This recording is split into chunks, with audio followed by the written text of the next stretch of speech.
Before we begin this podcast, if you or someone you know is in crisis or needs emotional support, there are tools that can help. You can call Talk Suicide Canada at 1-833-456-4566, or you can text 45645. Coming in the fall of 2023 in Canada, you can also call 988, just 3 numbers. You can also call the Kids Help Phone at 1-800-668-6868. And the Trans Lifeline in Canada is 1-877-330-6366. In the United States, 1-877-565-8860, or call 911. You are not alone, and you do not need to be alone.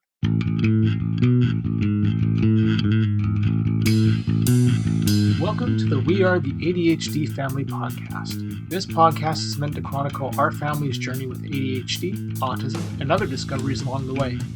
I reach out to advocates, experts, individuals, and other families that want to raise their voices and empower those on their journey. My name is Mr and Mrs Smeets, and I am passionate about removing barriers for others through creating connections, building on strengths, and practical problem solving. I am married to Siobhan, a father to 2 wonderful kids, and all of us have ADHD. We want you to feel like you have power and hope. I would like to honor and recognize the traditional and unceded territories of the Katzie, Kwantlen, and Semiahmoo nations, on whose territories I live, work, and play. And for today's very, very, very special guest, I have my wife, Siobhan. Welcome to the show, honey. Hello. Thanks for having me. I live here, so... You don't have a choice. She doesn't. She has to see me on this thing all the time. Yeah, that's true. You're always here. It's like we're married. And joining us, we also have one of our cats, who we nicknamingly call the annoying one, Pebbles. This is the cat that likes to wake us up at 2 a.m. and say, "I want to be fed." And I'm sorry to say that we cater in, because she'll just scratch the door if you don't do it. So that's our hell. If you see bags under our eyes, it's probably due to this cat. Today we are going to ask each other 5 questions based on the events and everything that sort of happened this week. And we're going to see where this goes. Siobhan is up first to ask me a question. Okay, I'm going to flip your format a little. Oh, God. I'm going to do the fun question first to kind of... You came up with a fun question? Ease you into things. Well, I think the word association game is the funnest. Okay. The most fun. So I thought that's a good way to warm up. I told you I had easy questions, and you're going to give me this. I'm scared now. Okay, what comes to mind when you hear the words... Stop and smell the roses? Bees. I knew you were going to say that. I knew it. I just had to be a smart aleck for a minute. I would say... You're not going to explain your fear of bees? I do have a fear of bees. I do. I legitimately have a fear of bees. I've fallen into enough wasp nests when I was a kid. So yeah, I've got a fear of bees. But if I think of the saying, just for the saying of what it is and not being so literal about it, I would say it's hard for... I really have a hard time stopping and smelling the roses, as you know, because I'm always just that go, go, go. And that's probably the ADHD brain in me. I don't like standing still, even in traffic. I noticed. That's when the swear words come out the most. Okay, my turn? Yeah. Okay. How often... I don't have any word association for you. No, I don't get to do a fun one? Oh, God. I feel so ripped off. It's the only reason I came on your show. To do word association.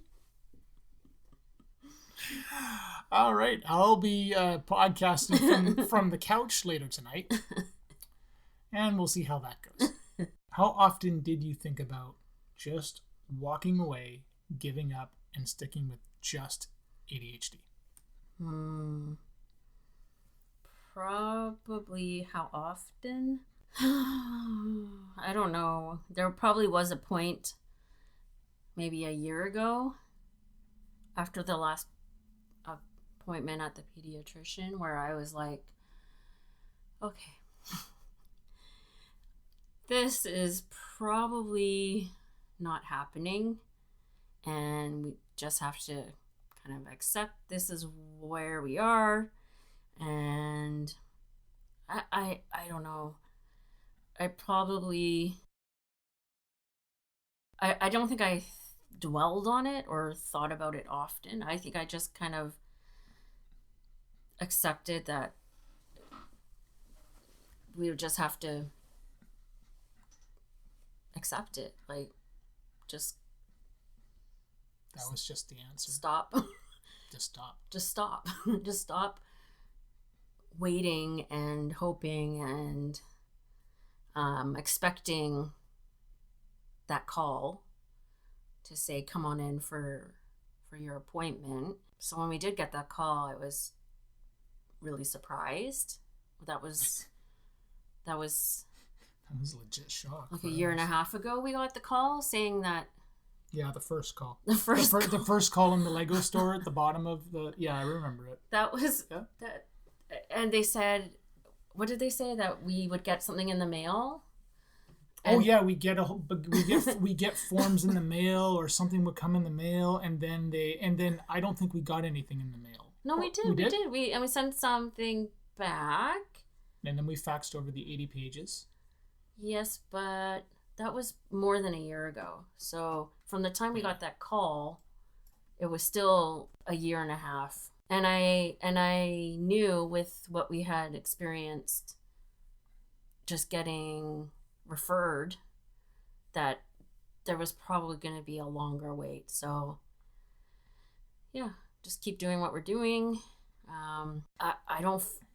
I don't know. I don't feel, well, when we did get the call that the appointment was like next week, I was totally shocked and felt unprepared because we didn't have a lot of time to, we had years of. Yeah, but that's the thing things. Is we had years of a pile of information, but none of the information was truly really organized at all. No. And that was really tough. Yeah, because they just say, here's your appointment, here's some forms, more forms. And I'm sure there'll be more forms in our future as well. Yeah, that's your question. My next question? Your next question. Oh, okay. Yeah. You know what's not fair? What? It's the fact that I have to write these things down because I can't remember any of them, and you just know what you're going to ask me. It's not fair. Well, I'll look in a minute, but I know because my first question actually is tied to what we're talking about. Okay. So that's why I don't have to look at it. So part of me wants to ask you, do you feel like this whole waiting experience has taught you some patience? And if it hasn't, what did you learn from, having gone through this process of assessment? So did this teach me patience? Yeah, I don't think it has, but in a way it has, because you had to be patient. I was patient to the point of I didn't exactly, it's not like I called people up, with the exception of one person, and kind of tore a new one. No. I didn't do that. It didn't make me patient. It made me politely angry. And it was really frustrating because there were things that we wanted for him, and we hated seeing him, lag behind in class.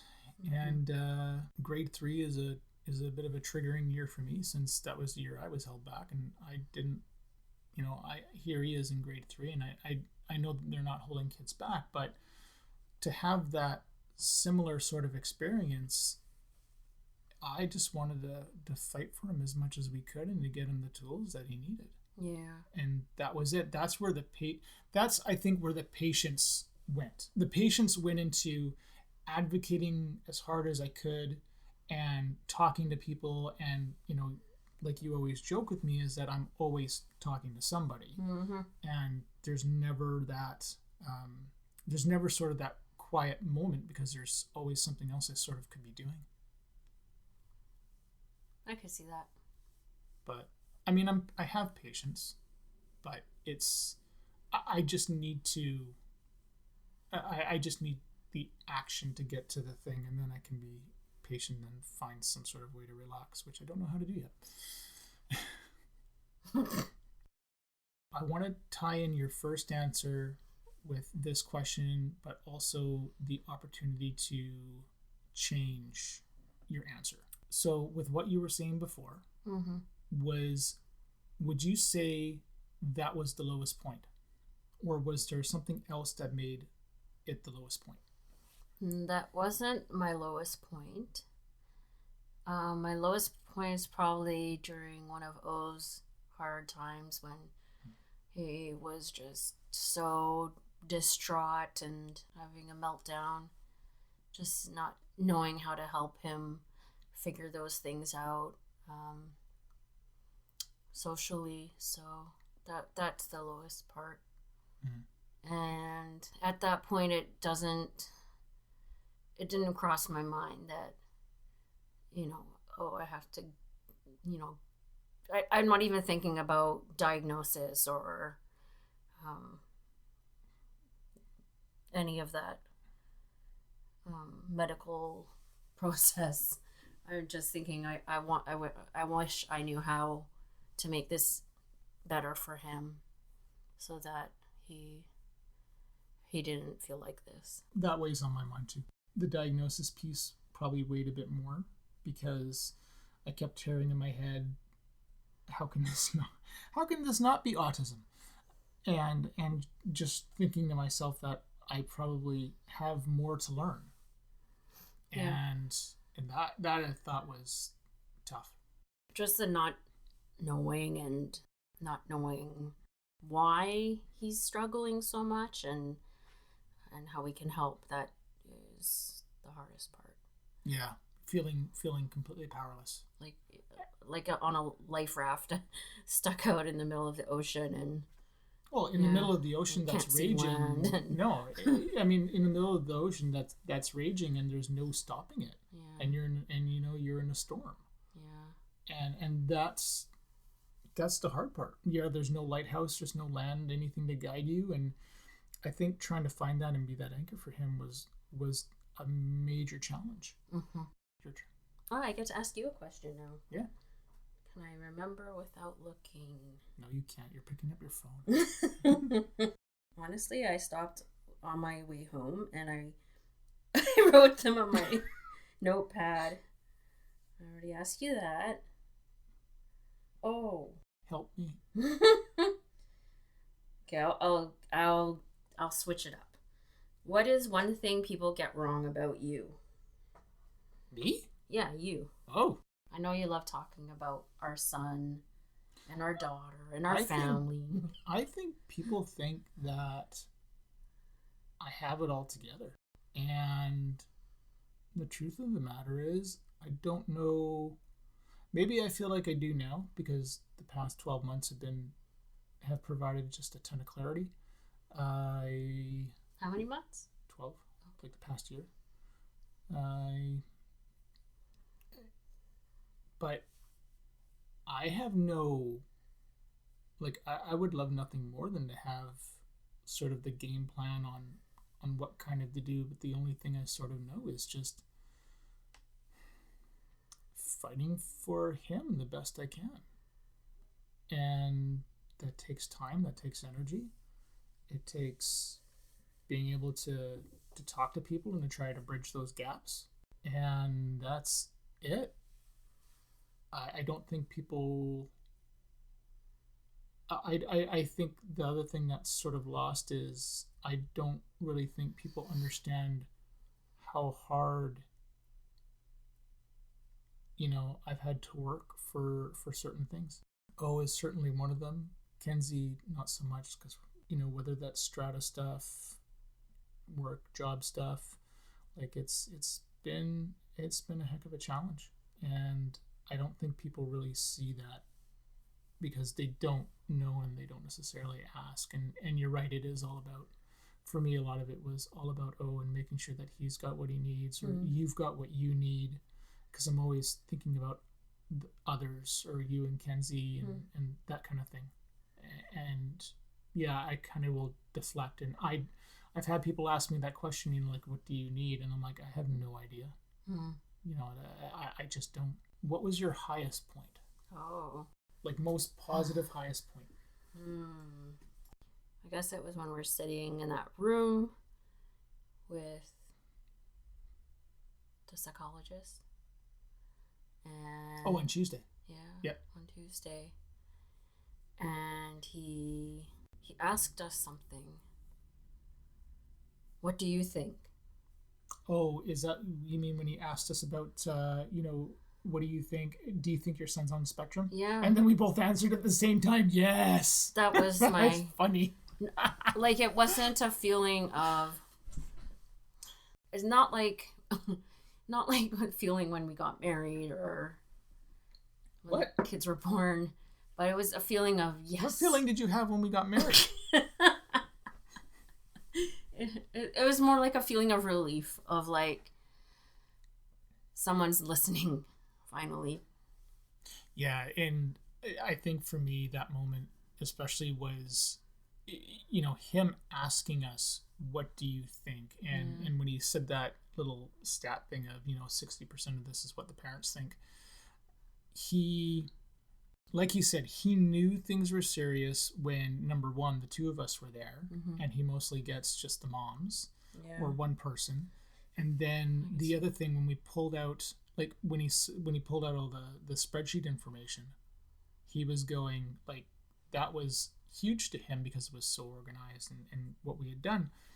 And that is, I think, part of the reason why he took it that much more seriously. And him saying that first and then saying, what do you guys think? It's like, that to me came back as, he knows we're informed. He knows we're not just trying to convince somebody of our opinion. Yeah, we're not just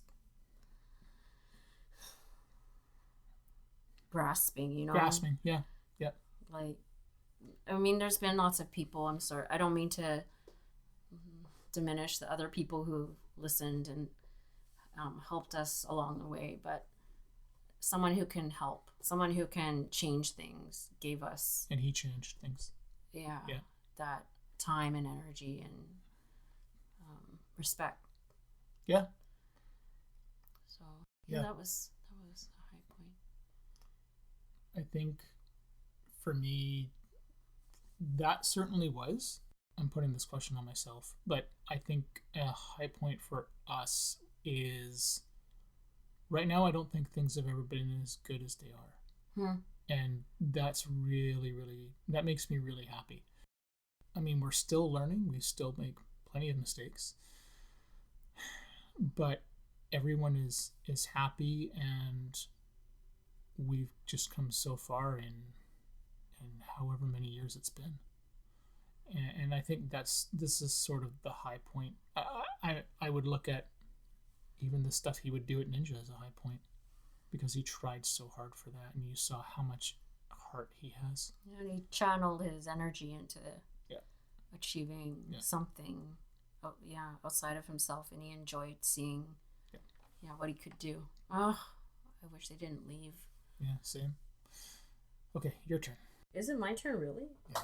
Okay. Oh, wait, is it my turn? No, you asked me my high point. Oh, yeah, okay. Now I get to ask. But you did just answer a question, that's why. Okay. I know this is going to be a long one. Okay. If you could change one thing about the world, what would it be? Like, we stay the same, but something out there changes to make things better for our kids. What would it be? I changed the I don't know how to say it. I changed the acceptance of people and kids who are neurodiverse. That's it. That, and I would change that to be far more inclusive and have. Yeah, that's it. You were expecting longer, weren't you? Yeah, I was expecting a story. Okay, other than what we've talked about so far, give me one or two things that surprised you about Tuesday, the assessment. That you could drive.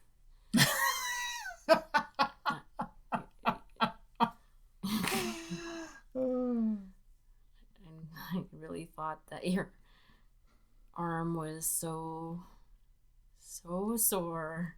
It was so sore. That it might be impossible, or that I would have to drive, or we would crash. But for those that don't know, I had a shoulder impingement and I basically couldn't move my arm to the steering wheel. So come hella high water, it was we were going to go to that appointment and we weren't going to rebook. Yeah. So we made it there and back, but it was painful. And I think it was Siobhan that joked about going to the ER to get an X-ray. And then the doctor who saw us, he was like, I'd offer you medicine, but we've only got like child-sized versions of what you probably need, so I don't think it's going to help. And I'm just going to run on adrenaline and nerves right now. So, yeah. The other thing that surprised me was just I think we just got a good doctor who could actually see Owen for even things that we didn't see about him. Yeah. He could see other things that stood out to him that made it clear for him that he would struggle in his life, and he wanted the same things that we wanted for him. Yeah. And that was, I just thought that was so amazing and kind. Like he said, those nice things at the end. How about the heavy lifting? Well, he was talking about how we still have a lot of time to do, good work and to, make things better for him, like to be independent. Yeah. Yeah, that was pretty cool.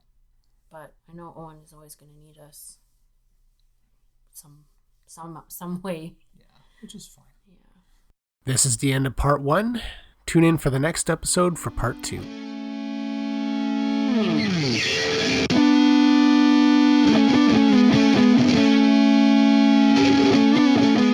If you want to be a guest on the podcast or know someone who would make a great guest, my contact information is in the show notes. This podcast is open to everyone. You don't need to be an expert, just passionate and want to see change. We are the ADHD family. If you like what you hear on this podcast, please give the show a rating so it makes it easier for people to find us. Never ask anyone with ADHD if they have everything that they need. We have no idea. Please remind us to use a checklist.